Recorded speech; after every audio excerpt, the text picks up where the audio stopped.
Arouse thee, youth, it is no human called God's church is leaguered, haste to man the wall, haste where the Red Cross banners wave on high, signal of honor, death, or victory. James Duff. Morton and his companion had attained some distance from the town before either of them addressed the other.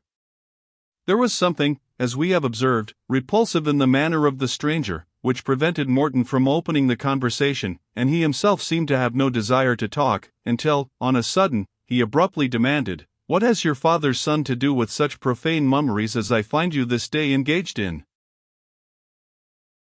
"I do my duty as a subject, and pursue my harmless recreations according to my own pleasure," replied Morton, somewhat offended. "Is it your duty, think you, or that of any Christian young man, to bear arms in their cause who have poured out the blood of God's saints in the wilderness as if it had been water? Or is it a lawful recreation to waste time in shooting at a bunch of feathers, and close your evening with wine-bibbing in public houses and market towns, when he that is mighty is come into the land with his fan in his hand, to purge the wheat from the chaff?" "I suppose from your style of conversation," said Morton, "that you are one of those who have thought proper to stand out against the government. I must remind you that you are unnecessarily using dangerous language in the presence of a mere stranger, and that the times do not render it safe for me to listen to it." "Thou canst not help it, Henry Morton," said his companion, "thy master has his uses for thee, and when he calls, thou must obey. Well would I thou hadst not heard the call of a true preacher, or thou hadst ere now been what thou wilt assuredly one day become." "We are of the Presbyterian persuasion, like yourself," said Morton, for his uncle's family attended the ministry of one of those numerous Presbyterian clergymen, who, complying with certain regulations, were licensed to preach without interruption from the government. This indulgence, as it was called, made a great schism among the Presbyterians, and those who accepted of it were severely censured by the more rigid sectaries, who refused the proffered terms. The stranger, therefore, answered with great disdain to Morton's profession of faith. "That is but an equivocation, a poor equivocation. Ye listen on the Sabbath to a cold, worldly, time-serving discourse, from one who forgets his high commission so much as to hold his apostleship by the favor of the courtiers and the false prelates, and ye call that hearing the word. Of all the baits with which the devil has fished for souls in these days of blood and darkness, that black indulgence has been the most destructive. An awful dispensation it has been, a smiting of the shepherd and a scattering of the sheep upon the mountains, an uplifting of one Christian banner against another, and a fighting of the wars of darkness with the swords of the children of light." "My uncle," said Morton, "is of opinion that we enjoy a reasonable freedom of conscience under the indulged clergyman, and I must necessarily be guided by his sentiments respecting the choice of a place of worship for his family." "Your uncle," said the horseman, "is one of those to whom the least lamb in his own folds at Milnwood is dearer than the whole Christian flock. He is one that could willingly bend down to the golden calf of Bethel, and would have fished for the dust thereof when it was ground to powder and cast upon the waters. Thy father was a man of another stamp."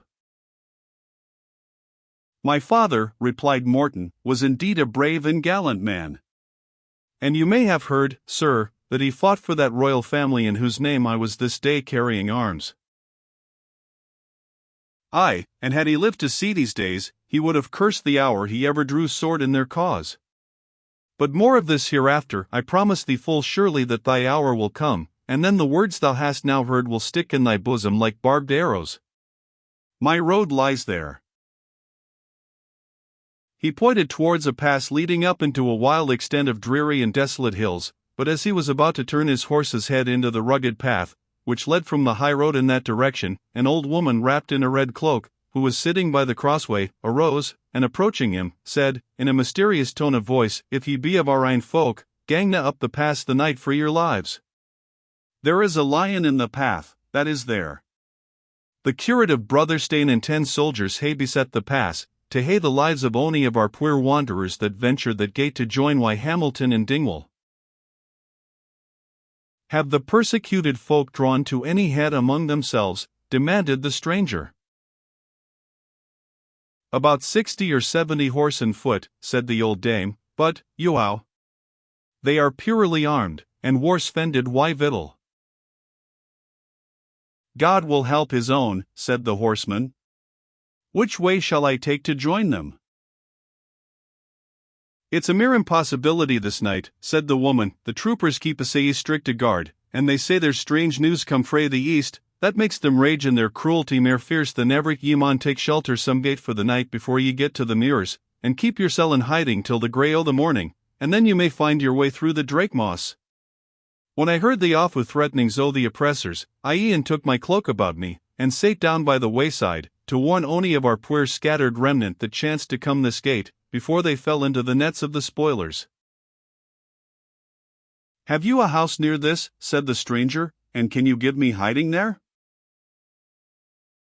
I have, said the old woman, a hut by the wayside. It may be a mile from hence, but for men of Belial, called dragoons, are lodged therein, to spoil my household goods at their pleasure, because I will not wait upon the thoughtless, thriftless, fissiless ministry of that carnal man, John Halftext, the curate.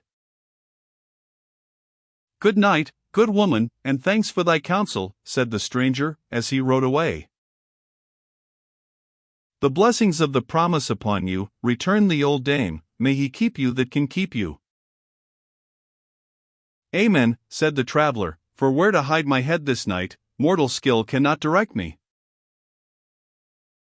I am very sorry for your distress, said Morton, and had I a house or place of shelter that could be called my own, I almost think I would risk the utmost rigor of the law rather than leave you in such a strait.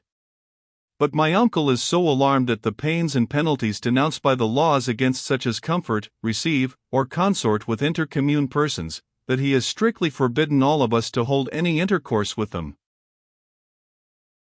It is no less than I expected, said the stranger. Nevertheless, I might be received without his knowledge. A barn, a hayloft, a cart shed, any place where I could stretch me down, would be to my habits like a tabernacle of silver set about with planks of cedar.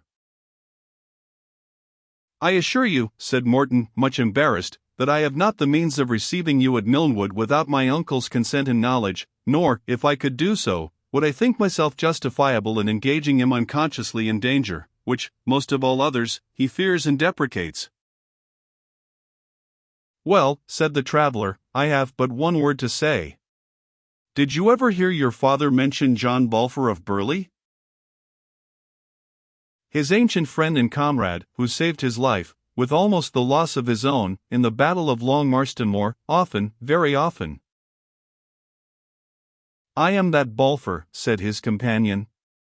Yonder stands thy uncle's house, I see the light among the trees. The avenger of blood is behind me, and my death certain unless I have refuge there.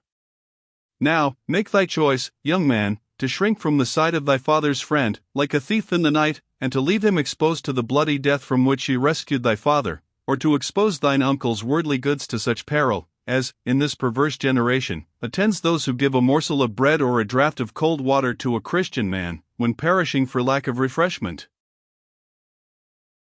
1,000 recollections thronged on the mind of Morton at once. His father, whose memory he idolized, had often enlarged upon his obligations to this man, and regretted that, after having been long comrades, they had parted in some unkindness at the time when the kingdom of Scotland was divided into resolutioners and protesters, the former of whom adhered to Charles II. After his father's death upon the scaffold, while the protesters inclined rather to a union with the triumphant republicans. The stern fanaticism of Burley had attached him to this latter party, and the comrades had parted in displeasure, never, as it happened, to meet again. These circumstances the deceased Colonel Morton had often mentioned to his son, and always with an expression of deep regret, that he had never, in any manner, been enabled to repay the assistance, which, on more than one occasion, he had received from Burley. To hasten Morton's decision, the night wind, as it swept along, brought from a distance the sullen sound of a kettle-drum, which, seeming to approach nearer, intimated that a body of horse were upon their march towards them. It must be Claverhouse, with the rest of his regiment. What can have occasioned this night march? If you go on, you fall into their hands. If you turn back towards the borough town, you are in no less danger from Cornet Graham's party. The path to the hill is beset. I must shelter you at Milnwood, or expose you to instant death, but the punishment of the law shall fall upon myself, as in justice it should, not upon my uncle. Follow me. Burleigh, who had awaited his resolution with great composure, now followed him in silence.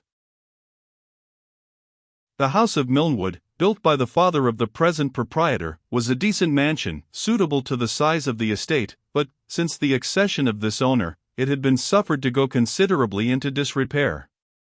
At some little distance from the house stood the Court of Offices. Here Morton paused. "I must leave you here for a little while," he whispered, "until I can provide a bed for you in the house." "I care little for such delicacy," said Burleigh. "For 30 years this head has rested oftener on the turf, or on the next grey stone, than upon either wool or down. A draught of ale, a morsel of bread, to say my prayers, and to stretch me upon dry hay, were to me as good as a painted chamber and a prince's table." It occurred to Morton at the same moment, that to attempt to introduce the fugitive within the house, would materially increase the danger of detection. Accordingly, having struck a light with implements left in the stable for that purpose, and having fastened up their horses, he assigned Burleigh, for his place of repose, a wooden bed, placed in a loft half full of hay, which an out-of-door domestic had occupied until dismissed by his uncle in one of those fits of parsimony which became more rigid from day to day. In this untenanted loft Morton left his companion, with a caution so to shade his light that no reflection might be seen from the window, and a promise that he would presently return with such refreshments as he might be able to procure at that late hour. This last, indeed, was a subject on which he felt by no means confident, for the power of obtaining even the most ordinary provisions depended entirely upon the humor in which he might happen to find his uncle's sole confidant, the old housekeeper. If she chanced to be abed, which was very likely, or out of humor, which was not less so, Morton well knew the case to be at least problematical. Cursing in his heart the sordid parsimony which pervaded every part of his uncle's establishment, he gave the usual gentle knock at the bolted door, by which he was accustomed to seek admittance, when accident had detained him abroad beyond the early and established hours of rest at the house of Milnwood. It was a sort of hesitating tap, which carried an acknowledgment of transgression in its very sound, and seemed rather to solicit than command attention.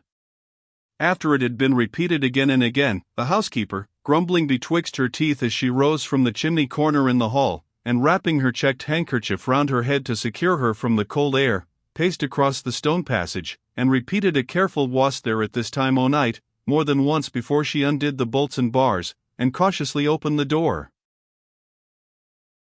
"This is a fine time o' night, Mr. Henry," said the old dame, with the tyrannic insolence of a spoilt and favourite domestic, "a braw time o' night and a bonny, to disturb a peaceful house in, and to keep quiet folk out o' their beds waiting for you. Your uncle's been in his mace 3 hours syne, and Robin's ill o' the rheumatize, and he's to his bed too, and to say I had to sit up for ye missile, for his Sarah host as I hae."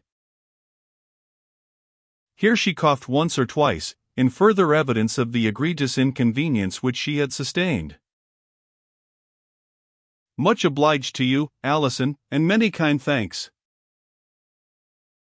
Heg, sirs, essay ye fair fashioned as we are. Mony folk see me Mistress Wilson, and Milnwood himsel is the only inn about this town thinks so kind me Alison, and indeed he as aften says Mrs. Alison is ony other thing." "Well, then, Mistress Alison," said Morton, "I really am sorry to have kept you up waiting till I came in."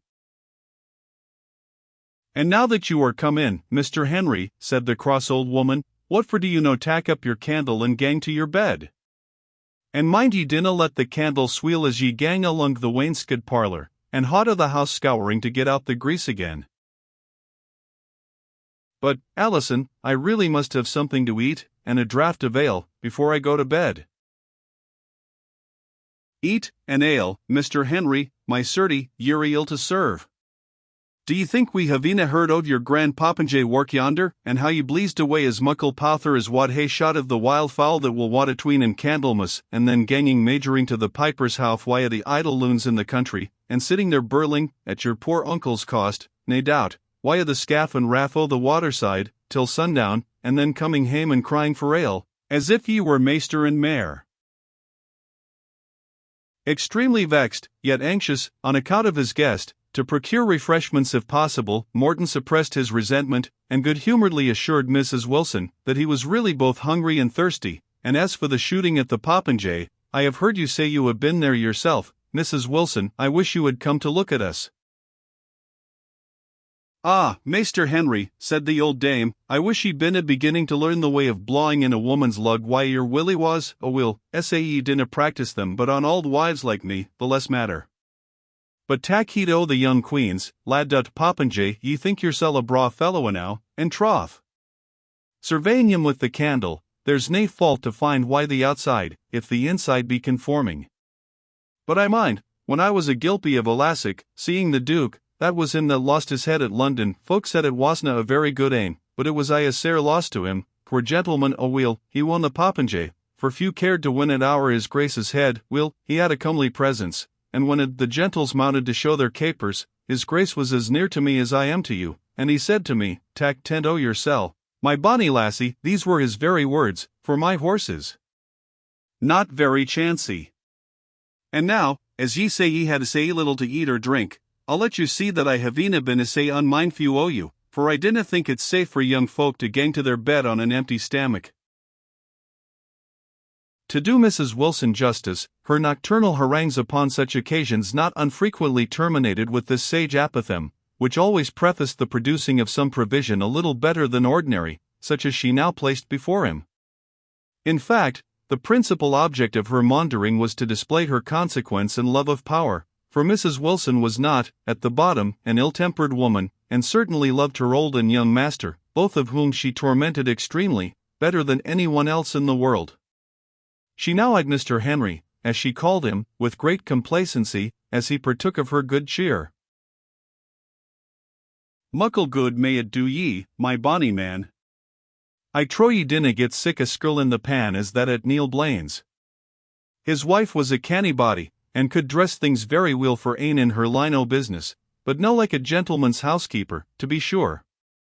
But I doubt the daughter's a silly thing, and Uncle Cuckernany she had buskied on her head at the kirk last Sunday.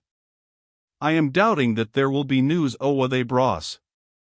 But my Aldine's drawing thegither, dinna hurry yoursel, my bonny man, tak mind about the putting out the candle, and there's a horn of ale, and a glass of clogillyflower water. I dinna gie ilka body that, I keep it for a pain I hae whiles in my ain stamach, and it's better for your young blood than brandy. Say, good night to ye, Mr. Henry, and see that ye tak good care o' the candle. Morton promised to attend punctually to her caution, and requested her not to be alarmed if she heard the door opened, as she knew he must again, as usual, look to his horse, and arrange him for the night. Mrs. Wilson then retreated, and Morton, folding up his provisions, was about to hasten to his guest, when the nodding head of the old housekeeper was again thrust in at the door, with an admonition to remember to take an account of his ways before he laid himself down to rest, and to pray for protection during the hours of darkness. Such were the manners of a certain class of domestics, once common in Scotland, and perhaps still to be found in some old manor houses in its remote counties. They were fixtures in the family they belonged to, and as they never conceived the possibility of such a thing as dismissal to be within the chances of their lives, they were, of course, sincerely attached to every member of it. Note: a masculine retainer of this kind, having offended his master extremely, was commanded to leave his service instantly.